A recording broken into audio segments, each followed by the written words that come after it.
స్తోత్రం కలుగునుగాక. ప్రియులారా, దైవ గ్రంథంలో నుంచి వాక్యాన్ని మనం చదువుకుందాం. పేతురు రాసినటువంటి మొదటి పత్రిక 4వ అధ్యాయం 1వ వచనాన్ని చదువుతున్నాను. క్రీస్తు శరీరమందు శ్రమపడెను గనుక మీరును అట్టి మనసును ఆయుధముగా ధరించుకొనుడి. శరీర విషయములో శ్రమపడినవాడు శరీరమందు జీవించు మిగిలిన కాలము ఇక మీదట మనుజాశలను అనుసరించి నడుచుకొనక దేవుని ఇష్టానుసారముగానే నడుచుకున్నట్లు పాపముతో జోలి ఇకను ఏమీ లేక ఉండును. ప్రభు ఈ వాక్య భాగాన్ని మనందరి వినికిడిలో దీవించునుగాక. ప్రియమైన దేవుని వారలారా, మనం గత వారం నుంచి మరొక నూతనమైన అంశాన్ని ప్రారంభించి కొనసాగింప చేసుకుంటూ ఉన్నాం. పేతురు పత్రికలో నుంచి మనం ధ్యానం చేస్తున్నటువంటి అంశము ప్రస్తుత కాలములో కలిగేటువంటి శ్రమలు, విశ్వాసులైనటువంటి వారికి కలుగుతున్న శ్రమలను గూర్చి. క్రీస్తు శరీరమందు శ్రమ పొందాడు గనుక మీరును అట్టి మనసును ఆయుధంగా ధరించుకోండి, శ్రమలకు సిద్ధంగా ఉండండి అని చెప్పబడుతున్నటువంటి ఈ భాగము ద్వారా ఒక్కొక్క అధ్యాయములో నుంచి, పేతురు పత్రికలో మొదటి పత్రికలో ఒక్కొక్క అధ్యాయములో నుంచి ఒక్కొక్క రకమైనటువంటి శ్రమ విశ్వాసులకు నేటి కాలంలో ఏ విధంగా కలుగుతాయో ఆ విషయాలు మనము జ్ఞాపకం చేసుకుంటూ, గత వారము మొదటి అధ్యాయంలో అవసరమును బట్టి శ్రమ అనే విషయాన్ని జ్ఞాపకం చేసుకున్నాం. ఎలాంటి శ్రమలు కలుగుతాయి అంటే, మొదటి అధ్యాయము 5 నుంచి 7 వచనాల్లో ఉన్నటువంటి భాగాన్ని ద్వారా అవసరమును బట్టి నానా విధములైనటువంటి శోధనలు లేక శ్రమలు కలుగుతాయని. కాబట్టి అవసరమైన శ్రమలు, ఇది విశ్వాసమునకు, మన విశ్వాసానికి అవసరమైనటువంటి శ్రమ అని జ్ఞాపకం చేసుకున్నాం. ఈ పరీక్ష, ఈ శ్రమ దేనికంటే మన విశ్వాసానికి. ఆ విశ్వాస పరీక్షలో మనము నెగ్గినప్పుడు ప్రభువు చేత మెప్పు, మహిమ, ఘనత, ప్రశంసలు, ఆనందం మనకు కలుగుతుందని ఆ విషయాన్ని మనము గత వారంలో జ్ఞాపకం చేసుకుంటూ వచ్చాం. ఇక ఈ దినము మరొక రకమైనటువంటి శ్రమను జ్ఞాపకం చేసుకుంటే 2వ అధ్యాయము, పేతురు రాసినటువంటి మొదటి పత్రిక 2వ అధ్యాయము 18వ వచనం నుండి 20 వచనాల వరకు మనం గమనిస్తే, పనివారలారా, మంచివారును సాత్వికులనైన వారికి మాత్రము కాక మూర్ఖులైన మీ యజమానులకును పూర్ణ భయముతో లోబడి ఉండుడి. ఎవడైనను అన్యాయముగా శ్రమ పొందుచు దేవుని గూర్చిన మనసాక్షి కలిగి దుఃఖము సహించిన ఎడల అది హితమగును. తప్పిదమునకై దెబ్బలు తినినప్పుడు మీరు సహించిన ఎడల మీకేమి ఘనము? మేలు చేసి బాధపడినప్పుడు మీరు సహించిన ఎడల అది దేవునికి హితమగును. ఇందుకు మీరు పిలువబడితిరి.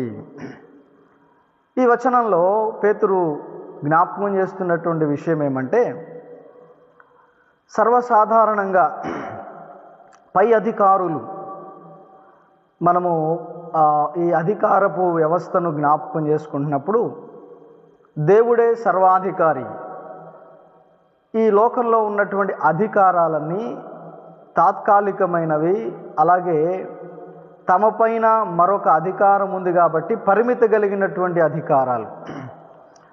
ఒక అధికారి కింద ఉండేటువంటి పనివారులు, వాళ్ళని గురించి జ్ఞాపకం చేస్తూ, మీ పై అధికారులకు మీరు పూర్ణ భయముతో లోబడి ఉండండి. ఈ విషయం 18వ వచనంలో చెప్తూ, మంచివారు సాత్వికులుగా ఉన్నవారికి మాత్రమే కాదు. ఒకవేళ మీ అధికారి, మీ పైనటువంటి వ్యక్తి మంచివాడు, సాత్వికుడుగానే ఉండాల్సిన పని లేదు, అలాంటి వాళ్ళు ఉంటారు. అలా కాకుండా ముష్కరులుగా, మూర్ఖులుగా, కోపిష్ఠులుగా ఉన్నటువంటి యజమానులు కూడా ఉంటారు. అలాంటి వారికి కూడా మీరు పూర్ణ భయముతో లోబడి ఉండండి అని చెప్తూ 19వ వచనంలో, ఎవడైనను అన్యాయముగా శ్రమ పొందుచు, అన్యాయముగా శ్రమ పొందుచు. ఈ ఉదయకాలం జ్ఞాపకం చేయాలనుకున్నటువంటి మాట ఏమంటే, ప్రస్తుత కాలంలో విశ్వాసులైన వారికి, క్రైస్తవులైనటువంటి వారికి కలుగుతున్నటువంటి శ్రమలు అనే అంశంలో ఎలాంటి శ్రమలు కలుగుతాయి అంటే, మొదటిగా అవసరమును బట్టి శ్రమలు అని మనం చూసాం. ఇక రెండవదిగా ఈ వచనాన్ని మనం ఆధారం చేసుకొని జ్ఞాపకం చేసుకుంటే, అన్యాయమైనటువంటి శ్రమలు, అన్యాయపు శ్రమలు కలుగుతాయి.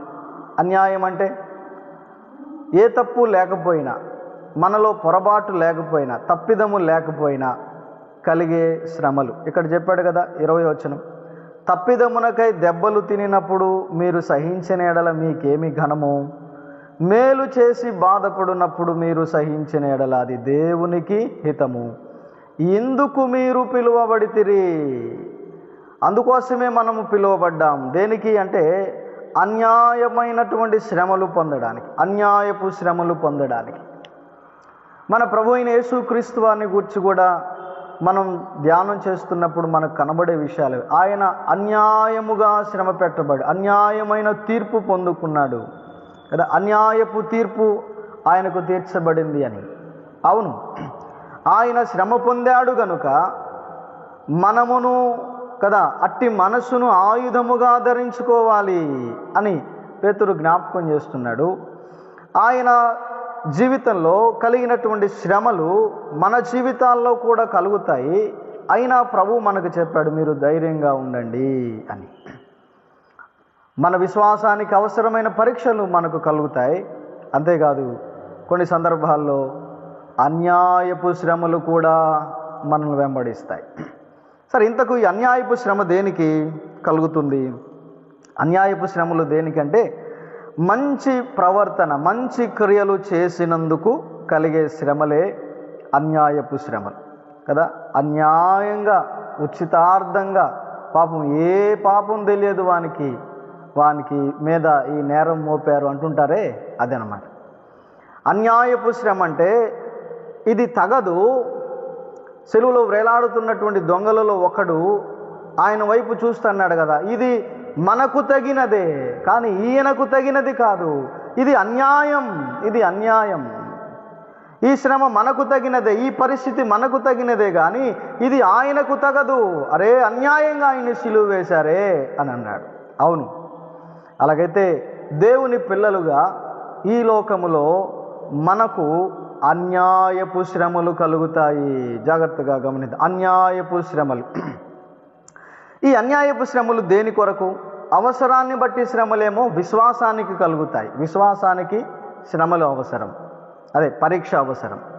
రెండవది అన్యాయపు శ్రమ. ఇది దేనికి కలుగుతుంది అనంటే మన నమ్మకత్వానికి కలుగుతుంది. నమ్మకంగా మనం పనిచేస్తుంటాము, నమ్మకంగా యథార్థంగా బ్రతుకుతుంటాము. ఆ నమ్మకత్వానికి ఒక సవాలుకరంగా, పరీక్షకరంగా కలిగేటువంటి శ్రమ, మన యొక్క నమ్మకత్వం నిమిత్తమై, మన మంచి క్రియల నిమిత్తమై, మంచి ప్రవర్తన నిమిత్తమై కలిగే శ్రమ అన్యాయపు శ్రమ. యథార్థమైన జీవితానికి కదా, లోపము లేని జీవితానికి కలిగే శ్రమ. అట్లని మరి అన్యాయం చేస్తూ బ్రతకాలా? చాలాసార్లు అంటుంటారు కదా, న్యాయానికి కూడి లేదు అంటుంటారు. అరే, ఈ లోకంలో న్యాయానికి కూడి లేదు, అన్యాయం చేసేవాడే బాగుంటున్నాడు. నిజమే. అట్లని చెప్పి దేవుని పిల్లలుగా అన్యాయంగా బ్రతుకుదామా? కాదు. మన నమ్మకత్వము విషయంలో కదా, దేవుని పట్ల మనకున్న నమ్మకత్వం, విశ్వాసము, యథార్థత విషయంలో, అలాగే వ్యక్తిగతంగా మనము నమ్మకత్వాన్ని లోకంలో కనబరుస్తుంటామే, అలాంటి పరిస్థితుల్లో కలిగే శ్రమ. బైబిల్ గ్రంథంలో కొందరు వ్యక్తులకు ఇట్లాంటి శ్రమలు కలిగాయి. వాటిని మనము ఈ సమయంలో, ఈ సందర్భంలో జ్ఞాపకం చేసుకోవడానికి ప్రయత్నం చేద్దాం. అన్యాయపు శ్రమలు దేనికంటే మంచి క్రియలకు. ఇక్కడ పేతురు జ్ఞాపకం చేశాడు, తప్పిదమునకు కాదు, తప్పు చేసినందుకు కాదు శ్రమ, మేలు చేసినందుకు శ్రమ, యథార్థంగా ఉన్నందుకు శ్రమ, లంచము పుచ్చుకోనందుకు శ్రమ కదా. ఇవి అన్యాయపు శ్రమలు, అన్యాయపు శ్రమలు. చూడండి, దానియేలు గ్రంథంలో, దానియేలుకు ఈ సంభవం ఎదురైంది. దానియేలు గ్రంథము అధ్యాయం 6వ అధ్యాయము వచనం 3-4 వచనాలు చదువుతున్నాను.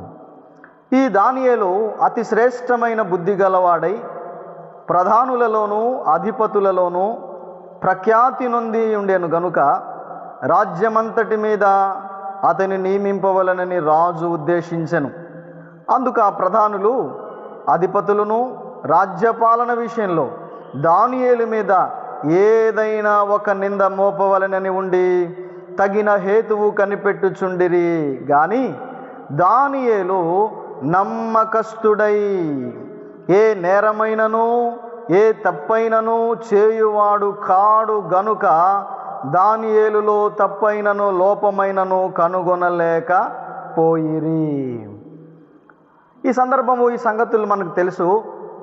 దానియేలు బబులోను దేశంలో అతడు ఎంత నమ్మకమైన వాడుగా ఉన్నాడో, అతని మాటలలో అతని ప్రవర్తనలో ఎంత గొప్ప నమ్మకత్వాన్ని కనబరిచాడో మనం ఎరుగుదుము. అయితే అతని నమ్మకత్వాన్ని బట్టి నమ్మకమైన వానికి దీవెనలు మెండుగా కలుగునని లేఖనంలో చెప్పినట్లుగా దానియేలు నమ్మకత్వమే అతన్ని మెండుగా దీవించింది, బహుగా ఆశీర్వదించింది.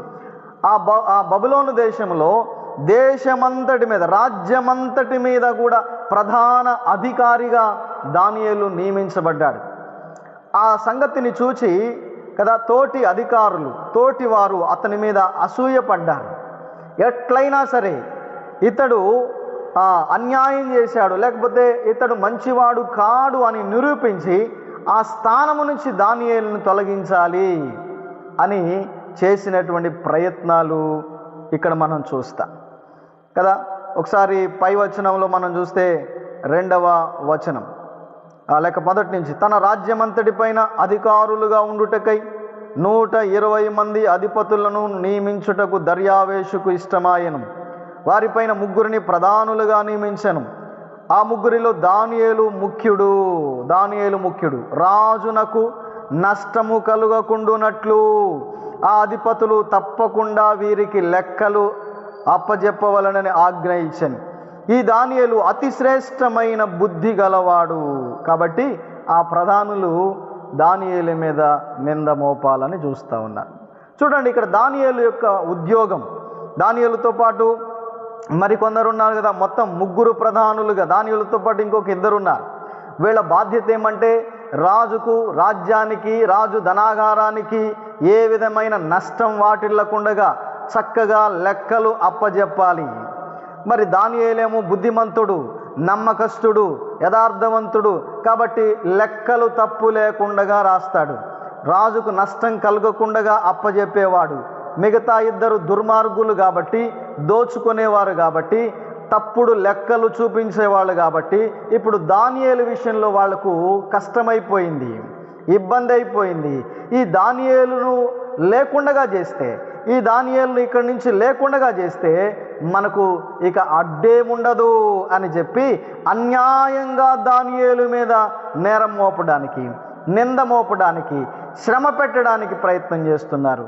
చూడండి ప్రియులారా, ఎందుకు దానియేలుకి ఈ శ్రమ, ఎందుకు ఈ దానియేలుకి కష్టం అంటే అతడి నమ్మకత్వాన్ని బట్టి, అతడి యథార్థతను బట్టి.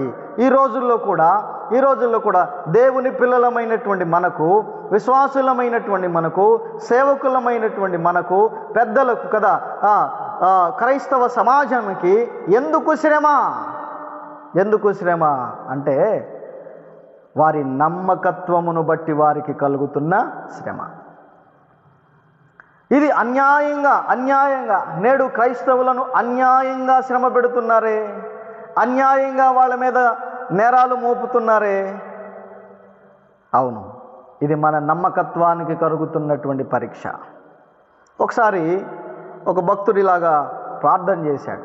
ఏమనంటే, ప్రభువా, అన్యాయస్తులు బాగున్నారే, వాళ్ళు దుర్మార్గంగా బ్రతుకుతున్నా, దౌర్జన్యంగా బ్రతుకుతున్నా, చెడుగా ప్రవర్తిస్తున్నా, వాళ్ళు బాగా పైకి ఎదుగుతున్నారే.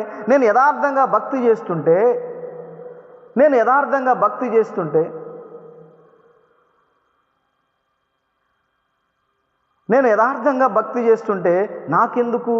నాకెందుకు ఇలాగ జరుగుతుంది, నాకెందుకు ఈ కష్టం, నాకెందుకు ఈ బాధ.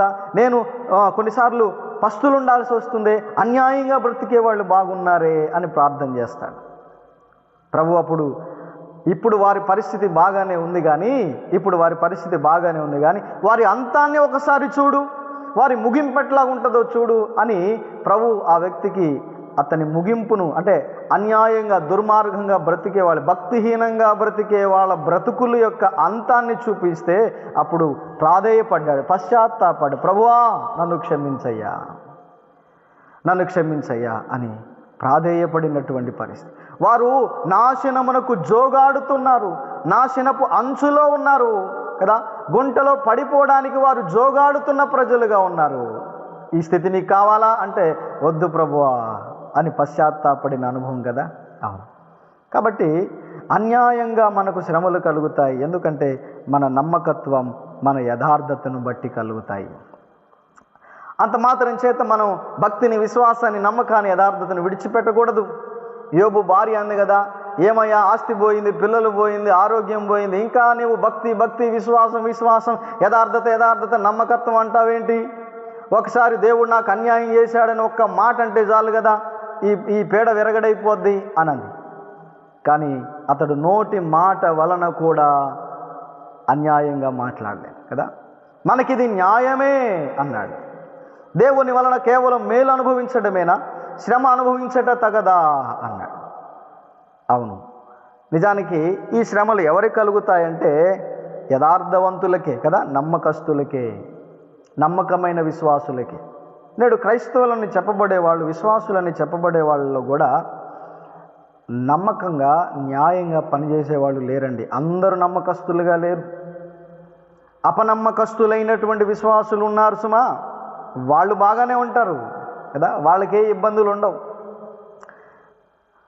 క్రైస్తవ సమాజాల్లో, సంఘాలలో కూడా నేడు యథార్థంగా సేవ చేసేటువంటి వాళ్ళకే శ్రమలు, యథార్థంగా నమ్మకంగా సేవ చేసేటువంటి, సువార్త ప్రకటించే వాళ్ళకే శ్రమలు.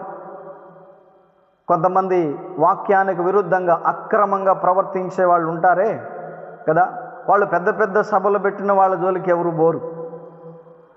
లైటింగ్లు పెట్టి, స్టేజ్లు కట్టి కదా, ఆకర్షణీయమైనటువంటి వాతావరణంలో వారు చేసేటువంటి ప్రదర్శనలకు ఆకర్షించబడి ప్రజలు తండోపతండాలుగా, వేలకు వేలుగా, లక్షలకు లక్షలుగా వెళుతున్న వాళ్ళని అభ్యంతర పెట్టేవాళ్ళు, ఆటంక పెట్టేవాళ్ళు, శ్రమ పెట్టేవాళ్ళు ఉండరు. ఏదో కొద్దిపాటి విశ్వాసులతో చిన్న చిన్న సభలు నమ్మకంగా చేసుకుంటున్నా కూడా కదా, ఇట్లాంటి వాళ్ళ దగ్గరకు మరి శ్రమ పెట్టేవాళ్ళు, ఇబ్బందులు పెట్టేవాళ్ళు వస్తున్నారు. సువార్త ప్రకటిస్తుంటే అడ్డుకునే వాళ్ళు ఉన్నారు. దేనిని బట్టి కదా, యథార్థవంతులకు, నమ్మకస్తులకు కలుగుతాయి శ్రమలు. కాబట్టి అన్యాయమైన శ్రమ కలిగినప్పుడు మనం గ్రహించాలేమంటే, ప్రభువా నా నమ్మకత్వాన్ని కోల్పోకుండా నాకు సహాయం చేయండి. దానియేలు ఎంత నమ్మకస్తుడిగా ఉన్నాడో, కాబట్టి దానియేలు విషయంలో వాళ్ళు అతని మీద శ్రమ పెట్టాలని ఎన్నో ప్రయత్నాలు. కారణం దేనికి అంటే ఆ శ్రమ దేనికంటే న్యాయంగా లేకపోతే నమ్మకంగా దానియేలు ఉండడాన్ని బట్టి. ఇంకొక వ్యక్తి జీవితం కూడా మనకు కనబడుతుంది. అదే నెహెమ్యా గ్రంథంలో మనము ఒకసారి గమనిస్తే, నెహెమ్యా గ్రంథం 2వ అధ్యాయం వచనం 10 చదువుతున్నాను.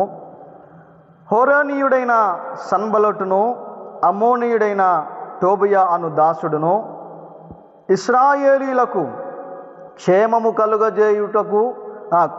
కలుగజేయు ఒకడు వచ్చెనని విని బహుగా దుఃఖపడిరి. చూడండి, ఈ సందర్భం కూడా మనకు తెలిసిందే. ఇక్కడ ఏమంటే, నెహెమ్యా తన పట్టణాన్ని గూర్చి, యెరూషలేమును గూర్చినటువంటి సమాచారం విని, అది పాడైపోయిందని, కాల్చబడిందని, పడద్రోయబడిందని విన్నప్పుడు దుఃఖభరితుండై కదా, ఉపవాసం ఉండి కన్నీరు కార్చి దేవుని సన్నిధిలో కొన్ని దినాలు ఉపవాసం ఉండి ప్రార్థన చేయగా, దేవుడు రాజు మనసును ప్రేరేపించి రాజు చేత ఉత్తర్వులు పొంది, ఇదిగో పాడైపోయిన నా పితరులుండే పట్టణము కాల్చబడింది అని తన నోట నుండి వచ్చినటువంటి మాటను బట్టి, దుఃఖభరితమైన మాటను బట్టి, నీవు వెళ్ళి నీ పట్టణాన్ని నిర్మించుకో, ప్రాకారాలు కట్టుకో అని రాజు చేత సెలవు పుచ్చుకొని నెహెమ్యా షూషను కోటలో నుండి యెరూషలేము నగరానికి వస్తే, దేనికి వచ్చాడు? పాడైపోయిన ప్రాకారాలు కట్టాలని కదా, ఆ కాలొచ్చబడిన గుమ్మాలు నిలబెట్టాలని, యెరూషలేము ప్రజలకు, శేషముగా ఉన్న ప్రజలకు మేలు చేయాలని షూషను నుండి నెహెమ్యా వస్తే ఆ ప్రాంతంలో ఉన్నటువంటి వాళ్ళు సన్బలటు, టోబియా అనేటువంటి వాళ్ళు ఏమంటున్నారు తెలుసునా? ఇశ్రాయేలీలకు క్షేమము కలుగు చేసేవాడు ఒకడు వచ్చాడు అని విని వారు బహుగా దుఃఖపడ్డారు. ఎందుకు వీళ్ళకు బాధ? నెహెమ్యా విషయంలో ఎందుకు వీళ్ళకి కష్టమైంది, ఎందుకు ఇబ్బంది అయింది అంటే మంచి చేయడానికి వచ్చాడనమాట. నెహెమ్యా మంచి చేయడానికి, మేలు చేయడానికి వచ్చాడు కాబట్టి అతన్ని చూసి కదా వాళ్ళు బాధగా ఫీల్ అవుతున్నారు, దుఃఖపడుతున్నారు. అంతేకాదండి, నెహెమ్యా మంచి చేయడానికి వచ్చినందుకు నెహెమ్యాపై కదా సన్బలటు, టోబియాలు దుఃఖపడ్డారు. అంత మాత్రమే కాదు, 4వ అధ్యాయం, నెహెమ్యా గ్రంథం 4వ అధ్యాయంలో మొదటి వచనం ఒకసారి మనం గమనిస్తే, మేము గోడ కట్టుచున్న సమాచారము విని సన్బలటు మిగుల కోపించి రౌద్రుడై యూదులను ఎగతాళి చేశాడు కదా. బాధపడడమే కాదు, ఆ బాధల నుంచి కోపం కూడా వచ్చింది ఈ సన్బలటు, టోబియాలకు. ఎందుకు? అరే వీడు మంచి చేయడానికి వచ్చాడు, ఎట్లాగో వీళ్ళ మీద అక్రమంగా అన్యాయంగా మనం బ్రతుకుతూ ఉంటే ఇప్పుడు వీళ్ళని ఏదో ఉద్ధరించడానికి వచ్చాడు, మన ఆటలిక సాగవు అని వీళ్ళకు బాధ అయింది, కోపమైంది. పాడైన పరిస్థితులను బాగు చేస్తుంటే నచ్చడం లేదు వీళ్ళకు కదా. కొన్నిసార్లు వ్యవస్థలను, పరిస్థితులను చక్కబరిచే వాళ్లను కదా నేరస్తులుగా పరిగణిస్తుంది నేటి సమాజం. సమాజంలో కదా లేక పాలనలో ఎదురవుతున్న పరిస్థితులపై కదా నిలదీసినప్పుడు, అన్యాయాన్ని ఎదిరించడానికి కదా అక్రమం విషయంలో కదా ప్రశ్నిస్తున్నప్పుడు నేటి సమాజం ఏం చేస్తుంది? కోపగించుకుంటుంది కదా. నేటి కాల పరిస్థితులు అట్లాగే ఉన్నాయి. ఇదిగో ఇది అన్యాయం, ప్రజలకు ఇది అన్యాయం జరుగుతుంది, న్యాయం చెయ్యండి అని నినాదాలు చేస్తే అది ద్రోహముగా, అన్యాయంగా, లేకపోతే వాళ్లకు కష్టంగా అనిపించి కోపగించి వాళ్ళు చేస్తున్నటువంటి దుర్మార్గాలు కదా, దానిని బట్టి పెడుతున్న శ్రమలు ఇవి అన్యాయపు శ్రమలు. మనం ఇటీవల చూసాం విద్యార్థుల విషయంలో ప్రభుత్వ తీరు, అన్యాయంగా వారిని శ్రమ పెట్టినటువంటి తీరు. ఎందుకు ఈ పరిస్థితులు అంటే ఇవి అన్యాయపు శ్రమలు, నమ్మకత్వాన్ని బట్టి, వారి యథార్థతను బట్టి కలిగినటువంటి శ్రమలు. అలాగైతే విశ్వాస జీవితంలో నమ్మకమైన విశ్వాసులకు శ్రమలు ఆనాడు ఉన్నాయి, ఈనాడు కూడా ఎప్పటికైనా నమ్మకత్వానికి ఖచ్చితంగా శ్రమలు కలుగుతాయి. ఇవి అన్యాయంగా కలిగే శ్రమలు. నెహెమ్యా విషయంలో కూడా ఇట్లాంటి పరిస్థితులే మనం చూస్తాం కదా. అతని విషయమై బాధపడేవారు, అంటే మేలు చేస్తున్నాడని అతని విషయమై కోపపడేవాడు. ఇశ్రాయేలీలకు క్షేమము కలుగు చేసేవాడు వచ్చాడు, వారిని మంచి మార్గంలో పెట్టేవాడు వచ్చాడు, వారికి మంచి బ్రతుకును నేర్పేవాడు వచ్చాడు అని శ్రమ. అదే కదా నేటి సేవకులకు కలుగుతున్న శ్రమలేంటి? అలనాడు పౌలు శీలలకు కూడా కలిగిన శ్రమలేంటి?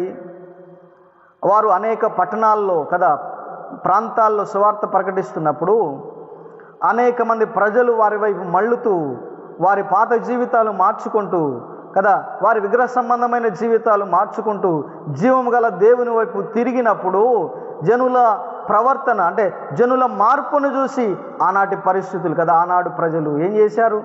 అన్యాయంగా పౌలు శీలను రాళ్లతో కొట్టారు కదా, శ్రమ పెట్టారు కదా. అవును, విశ్వాసులుగా లేకపోతే సేవకులుగా ఏం బోధిస్తున్నారు? యథార్థతను కదా, యథార్థమైన జీవితం జీవించాలి, అన్యాయం చేయకూడదు, మంచిగా బ్రతకాలనే కదా, పరిశుద్ధంగా జీవించాలనే కదా. అందుకొరకే శ్రమలు. అన్యాయం చేయండి, అక్రమం చేయండి, దుర్మార్గంగా బ్రతకండి అని ప్రేరేపించే అటువంటి వాళ్ళకి ఎటువంటి ఇబ్బందులు లేవు. యథార్థంగా కదా నమ్మకంగా బ్రతకండి అని చెప్పే వాళ్లకు, నమ్మకంగా బ్రతికే వాళ్ళకి లోకంలో శ్రమ. కాబట్టి ప్రస్తుత కాలంలో విశ్వాసులైన వారికి ఎట్లాంటి శ్రమలు కలుగుతాయి అంటే అన్యాయపు శ్రమలు కదా, అన్యాయమైనటువంటి శ్రమలు కలుగుతాయి. మరొక వచనం యోబు గ్రంథము, యోబు గ్రంథం నెహెమియా గ్రంథమే 6వ అధ్యాయం వచనం 1-2 వచనాలు చదువుతున్నాను.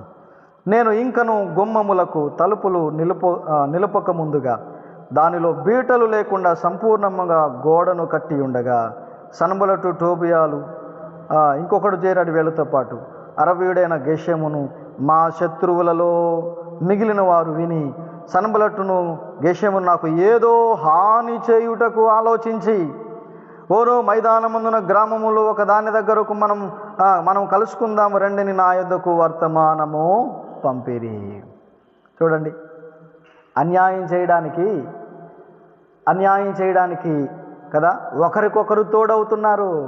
నిజమే, నేడు సువార్త ప్రకటిస్తున్నప్పుడు ఎవడైనా ఒకడు వచ్చి మీరు సువార్త ఎందుకు చేస్తున్నారు, మీకు ఎవడు పర్మిషన్ ఇచ్చాడని ఎవడో ఒకడు ఆగుతాడు, అడ్డుపడతాడు.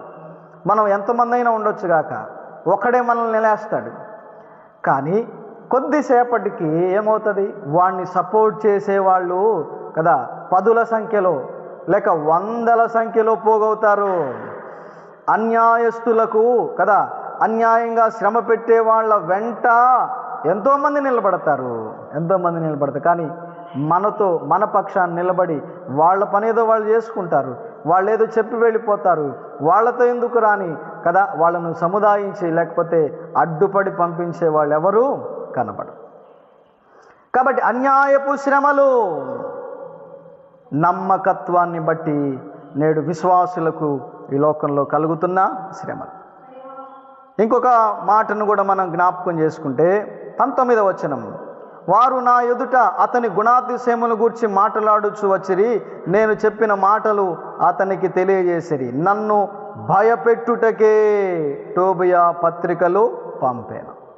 చూడండి, బాధపడ్డారు మాత్రమే కాదు, కోపపడ్డారు, అంతేకాదు చంపడానికి హాని చేయడానికి ప్రయత్నం చేశారు కదా, భయపెట్టడానికి పత్రికలు పంపారు అంటున్నాడు కదా. నన్ను భయపెట్టుటకే టోబియా పత్రికలు పంపారు, ఇలాగ చెప్పనివ్వండి కదా.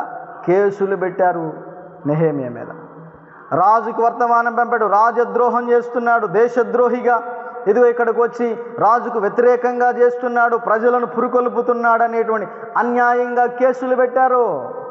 అవును, నేడు దేవుని ప్రజల మీద కూడా సమాజం కదా అన్యాయమైన కేసులు పెడుతుంది. సేవకుల మీద మనం చూస్తున్నాం కదా, ఇతర రాష్ట్రాల్లో మిషనరీస్గా వెళ్ళిన వాళ్ళ అన్యాయంగా కేసులు. నేడు మన దేశంలో కూడా సేవకుల మీద, సంఘాల మీద అన్యాయంగా కేసులు పెట్టి ఎంతో ఇబ్బందులకు గురి చేస్తున్న పరిస్థితులు.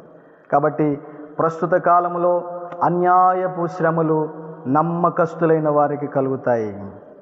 అయితే మనం నమ్మకత్వాన్ని, యథార్థతను విడిచిపెట్టకుండా దేవుని కొరకు మనం నమ్మకంగా జీవించాలి, ధైర్యంగా ముందుకు వెళ్ళాలి. ఎందుకంటే ప్రభు చెప్పాడు, ఆయనే అన్యాయపు శ్రమ పొందాడు, మీరు ధైర్యంగా ఉండండి, లోకంలో మీకు శ్రమ కలుగుతుంది అని ఆయన మనకు భరోసా ఇచ్చాడు.